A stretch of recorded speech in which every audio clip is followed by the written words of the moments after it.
Olá, bom dia, Olá. mega dupla Bom dia. neste programa, dois pesos Bom dia. pesados. Sejam bem-vindos. Então não é a primeira vez que vos junto. Não, é a segunda vez. segunda. É a É a segunda. segunda. Está a terceira, tenho que escolher aqui um tema. Que na primeira acho que foi bom, o segundo também não é pior. E o terceiro não será. Bem, este tema está relacionado com as tecnologias, com o uso das tecnologias. No início do programa tivemos aqui o Tito Moraes que nos falou das vantagens destas tecnologias, nomeadamente algumas plataformas como o YouTube Kids, com uma série de restrições que nos deixam mais Sim. tranquilos. Mas o que é certo, e começava por ti, Hugo, é que antes dos 2 anos... Sim. E eu acho que aqui o foco nem são as novas tecnologias, porque eu gostava de incluir a televisão também. Certo. Portanto, Os falar ecrãs. dos ecrãs. Exatamente, porque senão parecemos assim um bocado mais velhos, chamar novas tecnologias à Sério, televisão. aliás, para nós não há nada de novas Nada tecnologias, é novo. tudo velho para nós. Agora, a questão é a exposição aos ecrãs. É óbvio que essa exposição pode ter algumas vantagens e também podemos falar delas. Eu só gostava de justificar um bocadinho o porquê de restringir o acesso aos ecrãs até aos 2 anos de idade, mais ou menos. O 80% do nosso cérebro desenvolve-se nos primeiros 2 anos de vida. E isto é importante, o porquê de nós falarmos nos 2 anos. Porque o tamanho do cérebro de uma criança de 2 anos é 80% do tamanho do cérebro que vai ter na idade adulta. Portanto, a maior parte do desenvolvimento cerebral acontece nos primeiros 2 anos de São vida. mais rápidos que o 4G, as sinapses das crianças até aos 2 anos. Exatamente. E, portanto, é uma altura em que a estimulação deve ser o mais adequada possível para que esse desenvolvimento cerebral seja feito de uma forma abrangente e global. E os ecrãs limitam isso um bocadinho. O que é que provocam de menos bom os ecrãs? Primeiro, são um entrave ao desenvolvimento da comunicação. Seja a comunicação verbal, porque um ecrã pode até haver quem fale, mas não estabelece diálogo e, portanto, é um entrave à comunicação verbal. E, pior ainda, é um entrave ao desenvolvimento da comunicação não verbal. A interpretação das emoções nos outros, do estado de espírito nos outros, só se consegue através do contacto pessoa a pessoa. Portanto, o contacto com o ecrã vai boicotar esse tipo de desenvolvimento que é fundamental para a fase posterior da socialização, da partilha, das regras. Portanto, tudo isto é importante que aconteça nos primeiros 2 anos. Para além disso, temos também a questão do desenvolvimento do que nós chamamos de orientação espaço-visual, A tridimensionalidade. tridimensional. Portanto, mesmo com os conteúdos 3D, não deixa de ser uma superfície plana. Portanto, uma esfera é um círculo, um cubo é um quadrado, e isso vai, digamos que, enganar o nosso cérebro em termos de desenvolvimento quando nós queremos começar a desenvolver essa área que também é novidade para as crianças.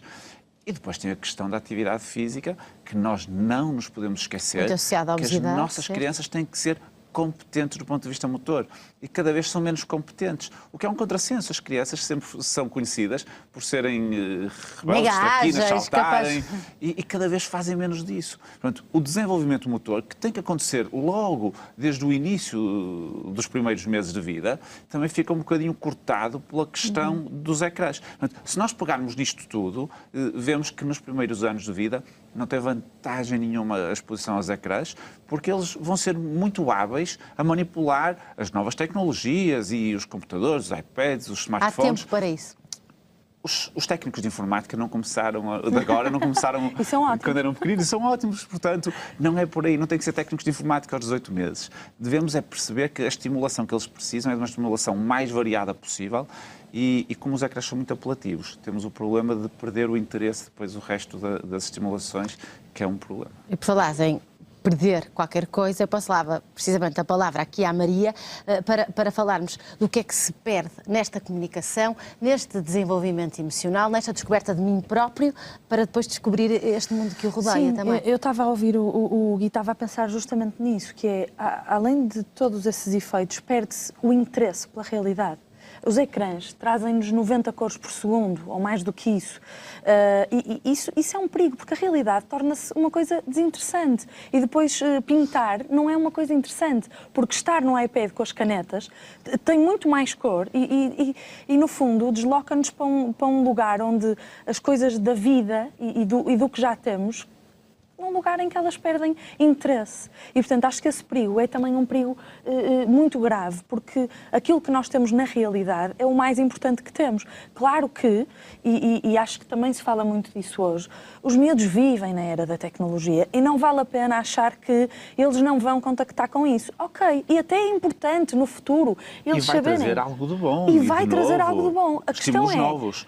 É o timing. É o timing. Podemos... Digamos que aqui, orientar. sem discussão, e muitas são as academias que dizem que até aos 2 anos não há absolutamente vantagem nenhuma. Não tem vantagem. Não tem vantagem. Repara, tu és o cuidador prioritário, a criança está super focada em ti, portanto, tudo o que tu fazes é o mais importante que há. Quebra-se uma questão importantíssima que é a ligação emocional, que está ligada à comunicação não verbal e verbal, mas que nos ecrãs não se estabelece relação nenhuma. Além de alguns perigos de poder ver coisas que não são adaptadas à idade. E claro que as crianças vão descobrir as coisas e vão descobrir tudo o que há para descobrir, mas também há um tempo de as fazerem. E, portanto, muitas vezes precipitamos assuntos e problemáticas que iriam acontecer numa outra altura. E de uma forma provavelmente mais espontânea. Mais espontânea e com outro tipo de consequência direta, porque quando eu estou no recreio e quando há coisas que surgem, eu tenho que responder, eu tenho que me envolver. Os ecrãs vão fazer com que isso fique limitado. Não é? Eu vejo uma coisa e fico quase que sem ressonância, sem resposta ao que está a acontecer. E isso também é muito grave, porque, não é? Não nos permite agir. Sim. Portanto, até aos 2 anos, as Até mães... aos 2 anos, o brinquedo das crianças são os os adultos. pais. Posto isso, entramos na idade pré-escolar e parece-me que vale a pena aqui falar de 2 momentos muito especiais, que são o momento da alimentação, da comida, porque também tocamos aqui na questão das regras, de alguma forma, e depois a questão do sono. E gostava de vos ouvir falar um pouco sobre estas 2 matérias em relação às tecnologias. Sim, eu acho que não é difícil falar sobre isso. Seja no momento, seja no outro, os ecrãs são um entrave. E em relação à refeição, são um entrave de 2 aspectos que me parecem muito importantes. O primeiro é o treino visual. As crianças têm que saber o que estão a comer. Todos nós devemos olhar para a comida e perceber o que é que estamos a comer. E o segundo é a questão da partilha. Comer é estabelecer relação com quem está connosco, é estabelecer uma relação saudável com os alimentos, e se eu tiver um ecrã à frente, não vou estabelecer relação nenhuma. É um momento social. Portanto, a partilha, o sentir que estamos ali à mesa a conversar e a partilhar, tudo isso está boicotado pelos ecrãs. Portanto, à refeição, parece-me claro que os ecrãs devem estar desligados. Mas não é isso que acontece. Na maior parte das vezes. Mas parece-me claro que não trazem benefício nenhum nesse momento também. Em relação ao sono, tem a ver com a questão prática de que a luz dos ecrãs tem um componente, um espectro da luz azul que vai dificultar a produção da melatonina, que é uma hormona que induz o sono, e, portanto, só aqui já vamos ter um perturbar do adormecer. Para além disso, toda aquela estimulação luminosa e das cores e super atrativa vai fazer com que o cérebro esteja muito ativo na hora de adormecer. Portanto, não contribui para um bom ritual de sono. Perturbar o sono profundo e os ritmos, a alternância de ciclos de sono também vai ser perturbada. Portanto, é o adormecer e é a qualidade do sono que fica perturbada. Também me parece um momento em que os ecrãs são desajustados. Perfeitamente dispensáveis. Porque às vezes usamos estes ecrãs nestes momentos como babysitters. Como estratégias. Eu estava a pensar nisso. Às vezes perguntam-me, mas ele não come de outra maneira. Bom, porque também o habituamos de que a dada altura comer é um circo ou é uma espécie de momento de diversão. E ele nunca olhou para o prato e quando vê ali uma coisa verde, uma coisa cor de laranja, diz que não gosta, nem quer provar. E preocupa-me a parte da autonomia. Que crianças estamos nós a querer quando não lhes promovemos que comam a sopa em conversação e autonomamente, porque ficam ali numa espécie de piloto automático, porque é o que acontece. Sim, eles abrem a boca e eles abrem a boca, eles nem sabem o que está a acontecer, nem conhecem os próprios limites físicos, do que é que querem ou o que é que lhes apetece. A dada altura está tudo misturado e estão a comer porque há algum adulto que diz só mais uma e nem ouviu.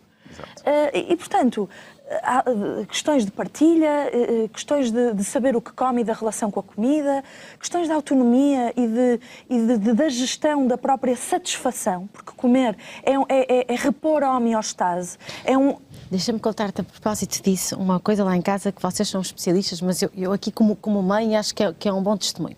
Uma vez num restaurante, eu fui almoçar com os meus filhos e estava outro casal com um filho também.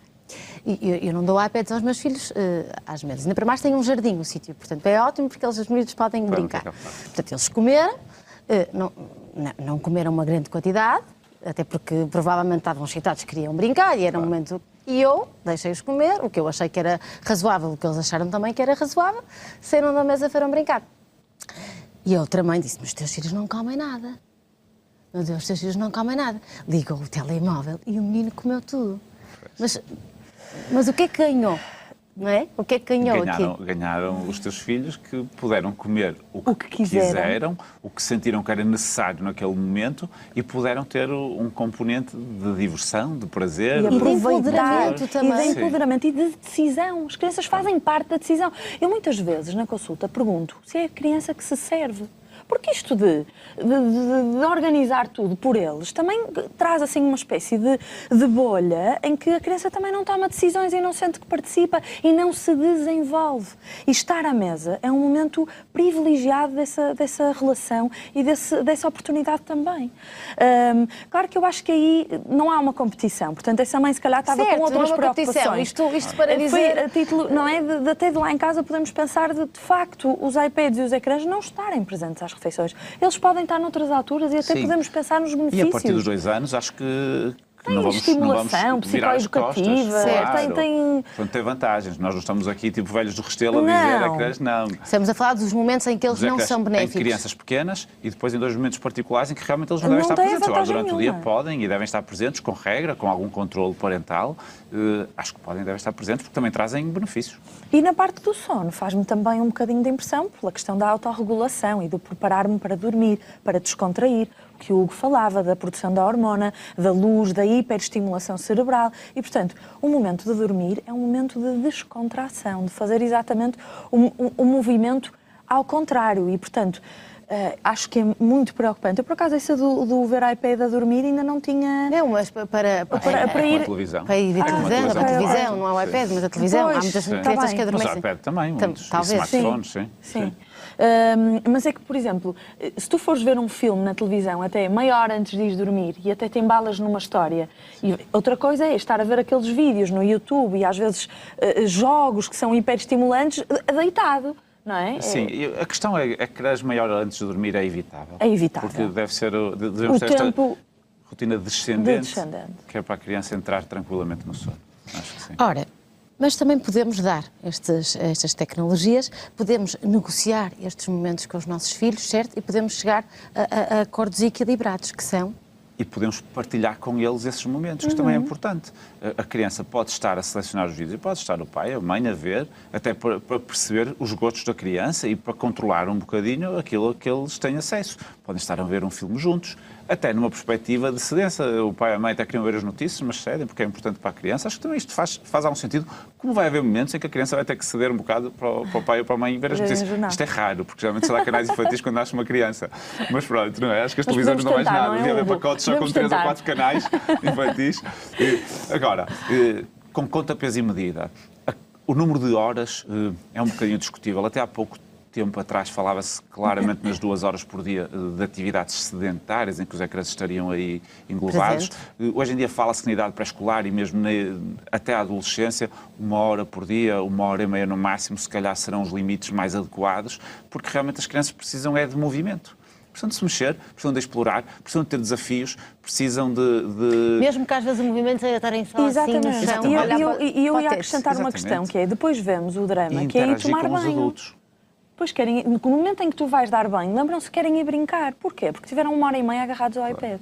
Portanto, o tempo que resta... de brincar continua a existir. Continua. Não fica submersa, porque os ecrãs são também uma forma de estimulação e de entretenimento. Não é de brincar, é quase o trabalho deles, é quase a parte em que eles se resolvem, não é? E, portanto, imaginem que é uma criança que só tem 1h30 de tempo livre ao fim do dia. 1 hora de ecrãs é muito, porque vai-lhe sobrar muito pouco tempo para brincar.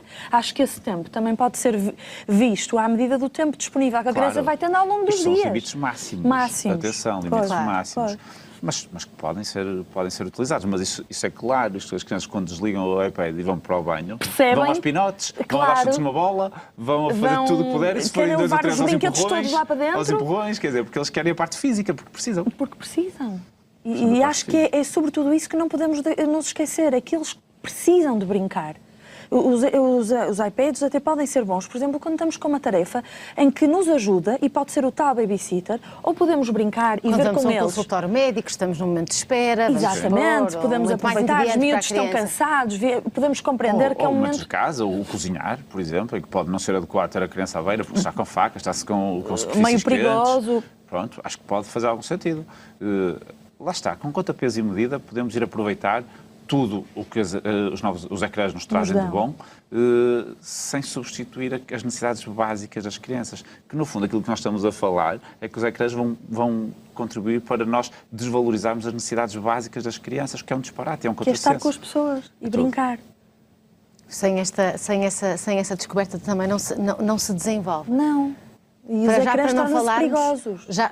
Exatamente, por falarmos em perigosos, nomeadamente do isolamento, certo? Do isolamento. De crianças que têm dificuldade, por exemplo, vamos pôr numa festa de aniversário, em brincarem com os outros, que querem ficar, depois chegamos a estas situações limite, certo?